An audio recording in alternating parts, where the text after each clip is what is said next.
All right, guys. I wanted to go ahead and record uh, the neurovascular lecture. I want you guys to spend the time focusing on this and watching this. Um, so the information in here is not necessarily all that simple, but it is incredibly vital for you when it comes to understanding how to do an exam, particularly a neurovascular exam, because as we talked about earlier in class today, and as we've talked about this week, the The shoulder is complex, and particularly with injuries to the AC joint, SC joint, as well as dislocations, right? There can be neurovascular consequences that are common uh, that follow these, a lot of these injuries. So, just as important as doing a good orthopedic exam in these patients is also doing a solid neurovascular exam is highly, highly important. So, when we talk about the brachial plexus, guys, and about the neurovascular bundle, really, right, what what defines kind of the anatomical landmark the anatomical kind of landmark for the brachial plexus is essentially the axillary artery, right? And so the brachial plexus, which is the network of nerves that runs from the neck into the arm, hand, and fingers, right, is actually the um, the primary neurological structure for the upper extremity that provides all the sensation and motor function, right? So the axillary artery serves as the marker for what is defined as anterior, posterior, and essentially sets the anatomical plane for the brachial plexus. So here we go, guys. This area um, of athletic training, the anatomy and physiology here, um, can be complex, right?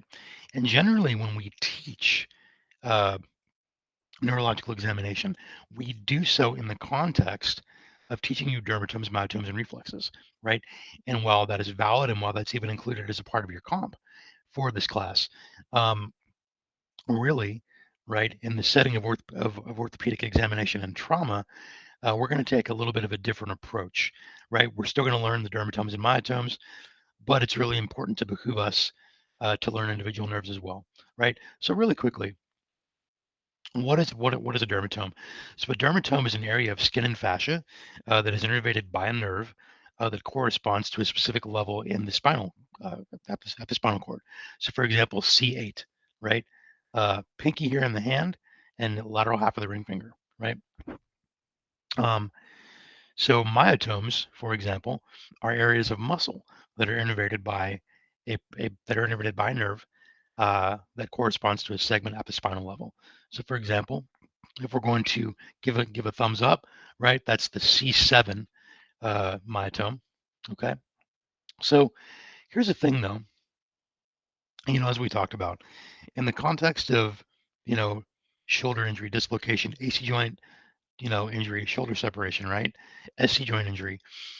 These structures have direct consequences on individual nerves and impair very specific functions. So in order to understand that, we need to study these nerves individually to the best of our ability, right? So when examining a nerve, it's most important to try to examine a nerve at its most distal aspect. Okay. So let's say, for example, that I wanted to examine let's just say the median nerve at its most distal aspect. Okay. I would examine the sensation, right, at the fingertips or at the pads of the fingers, right? Ultimately, and the reason for that is this: if I have intact sensation, okay, at the fingers and intact motor function at the hand, what that tells me is that the nerve from this point upwards, or this point proximal, is sending nerve signals appropriately, okay, from the fingers all the way up to the brain and back, right? So for example, if I didn't have any sensation until up to my elbow, right, then that would obviously tell me that I have either specific neurological injury to more than one level, and or I have specific peripheral nerve injury that is impacting neurological function below the elbow. Okay. All right, friends. So also as well, okay, we need to obviously be very aware of the vascular structures. So we have the subclavian artery, obviously in its branches, that branches off into the axillary artery, as well as the humeral circumflex artery, right? We're going to talk about that on Friday when we talk about neurological syndromes about the shoulder. When we talk about quadrilateral space syndrome and Singer and brachial plexus injuries, those types of things. Okay. Obviously, we can also see the branch of the deep brachial artery, uh, as well as the brachial artery and the ulnar collateral artery, so on and so forth. Radial artery, ulnar artery into the forearm, and the arteries of the hands as well. Okay, here's the thing. You're going to see a lot of different opinions. Okay, and there might even be uh, different opinions, but also maybe even a little bit of confusion regarding the brachial plexus that we're about to go through. Okay, for example, let me just kind of illustrate what I'm about to tell you with a little bit of a case. So I'm teaching you, okay, that thumb extension here relates to myotome C7. Okay, but you're going to run into preceptors and you're going to run into people throughout your time that are going to say, well, that's not the way I learned that. I learned it as C6 or I learned it as C8. Okay, here's the thing. Myotomes specifically can be inherently complicated. Um, and also, uh, they generally, right, are sometimes not really that useful when we're talking about peripheral injury, in the upper extremity. If we're talking about trying to find the source of someone's neck pain and or neurological symptoms that we're sure are coming from that we are really convinced are coming from the cervical spine, then obviously, yes, these myotomes have a lot of value, right? But here's the thing. So the individual nerves in the brachial plexus that we're gonna learn here in a minute, right? If you can imagine having a cord, like an electrical cord or an extension cord, there are many different types of fibers inside of that cord, right? And each different fiber, each different type of fiber, and its various in its various numbers and amounts, okay, within that specific nerve, right, provides a contribution to that cord, right? And so ultimately, the brachial plexus is the same way, much like an electrical cord with many different types of fibers running through it. The individual nerves and the individual branches of the brachial plexus receive contribution from more than one level. I'm going to show you that here in just a second. Okay. Um, and here's the crazy thing. So keeping with our example of, giving a thumbs up and that coming from the C7 myotome, some people will say, well, no, it's C8. Some people will say, no, it's actually C6. Okay. Recent literature has actually also identified contribution to thumb extension from T1. What the hell? Okay. Like why? So ultimately, here's the thing. The relation of myotomes, right, to or of specific neurological levels to myotome function is not one to one. All right. And the other thing about there being a contribution from T1 is that, for example, that comes from a completely different division and chord of the brachial plexus. Okay. So how is it that we could possibly begin to relegate that function to just one level? Okay. For our purposes, we are going to stick with an anatomical representation of the plexus. So uh, I'm gonna I am going to teach you this obviously as C7 because it comes from the posterior cord, right? And the posterior division of the plexus. So so don't worry about that. We'll talk about that more in a second. But I'm going to teach you the C7 because I think there's anatomic justification for doing so. All right. Whoops. Okay. Here's what I'm talking about. Okay. So the brachial plexus, what is it? Okay. That is actually the nerve roots from C5 to T1. Okay. C5 to T1. So, for example, let's take a peek here. We take a look at this. So we have these roots: C5 nerve root, the yellow one; C6 nerve root, the blue one; C7 nerve root, okay, the orange one; C8 nerve root, the red one; and then the T1 nerve root, which is green in this picture. Okay. Now, check it out. What you notice is that after we get into the trunks of the brachial plexus, so we have three trunks. We have an upper trunk, we have a middle trunk, all right, and then we have a lower trunk. Then after that, okay, we have divisions. So you can actually see that we have essentially after the trunks, we have 6 separate divisions of the brachial plexus. Okay, we have 1, 2, 3, 4, right, and then 5 and 6.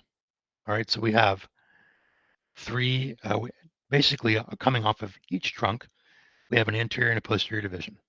Okay, so anterior division, posterior division, anterior division, posterior division. Okay, coming off the lower trunk, we have an anterior division and we have a posterior division. Okay, so anterior, posterior. We'll go over this more in detail. Okay, then after the divisions, this is where we get into the branches. Okay, which essentially develop into or which become the nerves that we know, like the axillary nerve, median nerve, radial nerve, ulnar nerve, right? So musculocutaneous nerve. So these terminal branches of the brachial plexus are the nerves that travel into the arm and give us our sensory innervation as well as our motor function. Okay, how do we remember the order of the brachial plexus? Here's a pretty cool acronym that I think is kind of funny, right? Because I grew up, I know this guy from way back. I don't know him personally, but Randy Travis. Okay, Randy Travis drinks cold beer. Yes, he does. Right? He's asking for a beer right now. Yeah, he just got his finger in the air. Excuse me, can I get a beer, please? Spotted Cow. That's a great beer if you've never had Spotted Cow, right? This cow's like lame, right? So then there's the cow, right? So Randy Travis drinks cold beer. All right, Randy. Okay, the R corresponds to roots. So nerve roots C5 through T1, 5, 6, 7, 8, T1. Okay, trunks. We have a superior, a middle, and an inferior trunk. Okay, superior, middle, and inferior. We have divisions. Each trunk has has an anterior division, okay, and a posterior division that then travels, right, and gives way to 3 chords. Okay, we have an anterior chord, a posterior chord, and a medial chord. Okay, all right, and then we have branches. So we have then those chords terminate into branches, being okay, axillary nerve, musculocutaneous nerve, median nerve, radial nerve, and ulnar nerve. Randy Travis drinks cold beer.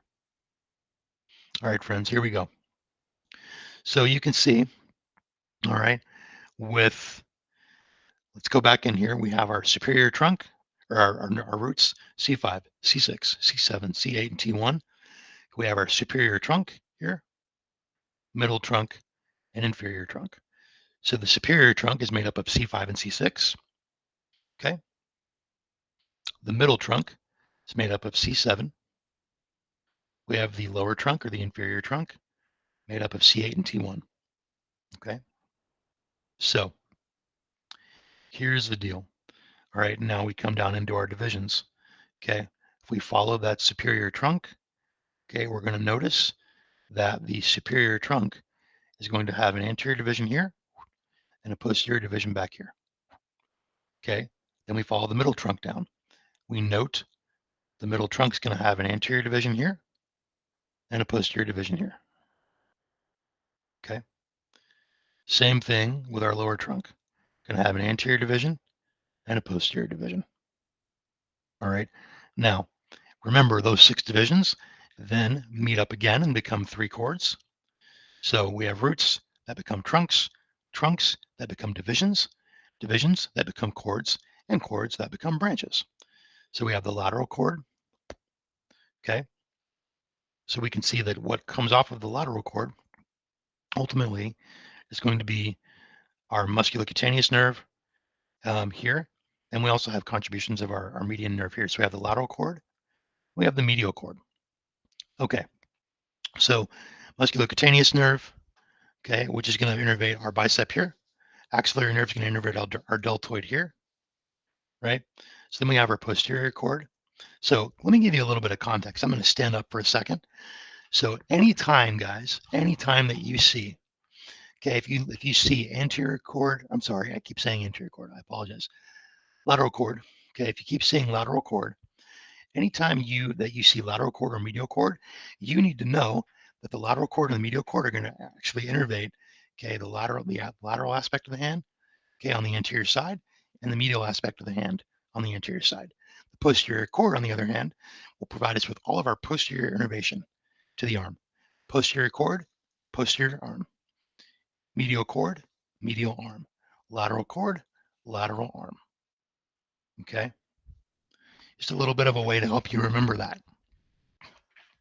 Okay. So then, right, as we come down, we have our terminal branches. Okay. So here's the deal. Okay. These the nerves of the brachial plexus. Axillary nerve, here it is. Okay. Musculocutaneous nerve, here it is. All right, we have our median nerve. There's our median nerve. Radial nerve. You notice that the radial nerve actually terminates off of the posterior cord, right? So because the radial nerve terminates off of the posterior cord, that is going to have very specific implications for us when we start doing our neurological exam. Okay, and then we have obviously our median part of our median nerve and ulnar nerve. Okay, actually branching off of the medial cord, terminating from the medial cord. Okay, so there we go. So lateral cord, musculocutaneous nerve. All right, posterior cord, axillary nerve, and you'll actually notice here the axillary nerve almost tends to kind of try to jut out superiorly. It's really important because the axillary nerve actually is going to innervate our deltoid. Okay, we have our radial nerve going to innervate all the motor function of the posterior arm. Okay, then we have our median nerve, which is going to innervate obviously the motor function of the medial hand. Then we have our ulnar nerve. I'm sorry, guys. Median nerve will innervate motor function of the lateral hand, and ulnar nerve will innervate motor function of the medial hand. Okay. All right, friends. So here's our divisions again. Follow the trunk down, anterior division, posterior division. Follow the trunk down, anterior division, posterior division. Okay. Follow the trunk down, anterior division, posterior division. All right. So what in the world is this? Okay, you guys, these nerves that I have essentially in the in the boxes here. Okay, so this guy right here. Okay, that's our long thoracic nerve. These nerves, guys, even though they come off the brachial plexus, actually do not enter the arm. Okay, these nerves are actually called the collaterals, the collateral nerves that come off of the brachial plexus. So we have our long thoracic nerve. Okay, here, this big papa that comes down off of C5 and it shares innervation from 6 and 7. Okay, we have our suprascapular nerve here, one that comes off of C5. Okay, we have our obviously also here this guy, our essentially medial pectoral nerve, right? Then coming off down this way, we have obviously our medial and lateral pectoral nerve, right? And many other collaterals here that we'll talk about here in a second. Okay. And then obviously down here, coming uh, off of the medial cord, we obviously have our antebrachial and medial and medial antebrachial and medial brachiocutaneous nerves. Okay. All right. All right, friends. Sorry. So here we go. Dorsal scapular nerve, suprascapular nerve to the subclavius. Okay. Lateral pectoral nerve here, medial pectoral nerve. All right. Upper subscapular, lower subscapular. Okay. Medial cutaneous nerve of the forearm and the arm, and then the medial cutaneous nerve of the forearm, or medial antebrachial cutaneous. Right. All right. Musculocutaneous nerve. So these guys, even though they provide some sensation to the arm, they have no motor function, right?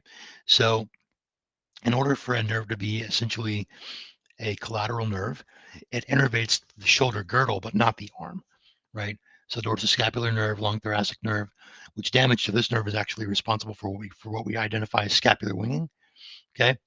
Suprascapular nerve and subclavius, right? These are actually nerves that innervate the supraspinatus, as well as obviously the subclavius muscle, which is right here near the clavicle, right? So these guys do not have function of the, or don't promote function of the arm and hand, motor function. They either promote muscular function of the pectoral girdle or the shoulder girdle here, but they and maybe provide cutaneous sensation to the arm.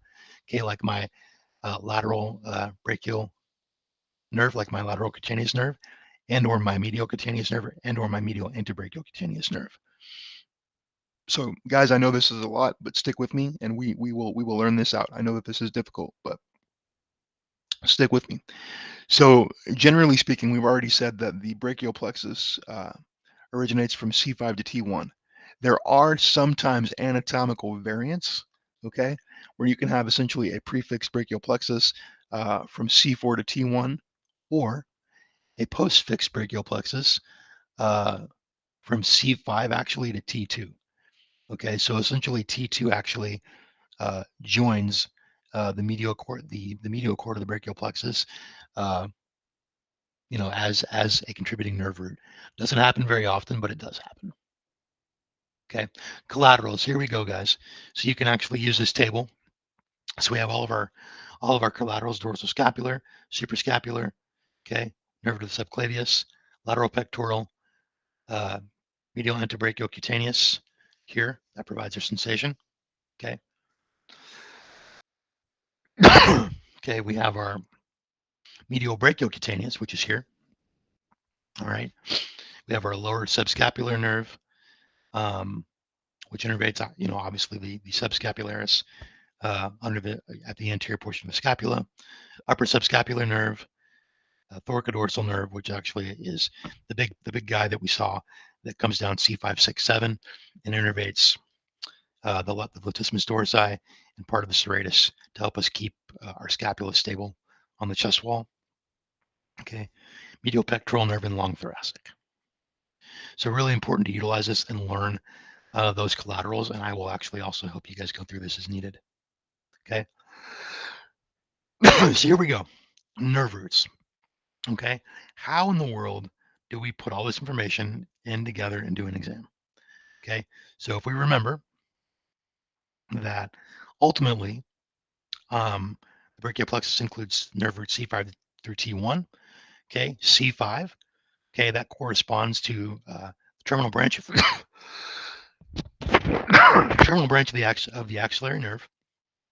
Okay, which provides sensation to the lateral shoulder, sort of the sheriff's patch there, right? Motor function is shoulder abduction.